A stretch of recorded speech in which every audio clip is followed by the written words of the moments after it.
Coziness is a feeling or an emotion more than something tangible. And in Danish, the art of hygge is how to make any place cozy.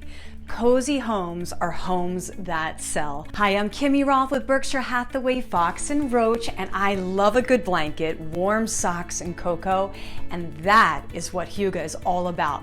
And here are my top hygge tips for a home. These are great because they increase curb appeal without actually making a home edit, so let's go ahead and list them. First thing about hygge is it is a complete sensory experience. Something like baking is a way to start. So baking cookies or anything with vanilla in it makes a home smell welcoming. Next, you can light candles.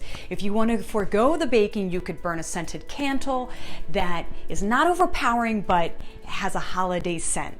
Next, layers of comfortable knits are really trendy right now. So in similar color palettes, muted grays of beige, throws in of cashmere and wool or knit. What goes better with cozy blankets, candles, and cookies? Warm drinks. Mulled wine or spicy chai are great options if you're listing a very high-end home or you're hosting an open house. And having these makes a home smell incredible. And they can also be served upon entering.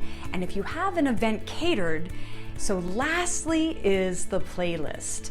We do not recommend full-on holiday music because there is a fine line between nostalgia and nauseating holiday music, so stick to just instrumentals and classics. And that is our hygge list, and we have so many homes on the main line PA, and many of them are high-end luxury, so the open houses for brokers need to be elegant, inviting, and exclusive. Hygge is all about those things without being pretentious. So if you're looking to list your luxury home with a realtor who really pays attention to details, please consider Kimmy Rolph Real Estate. Kimmy Rolph sells the main line and local areas.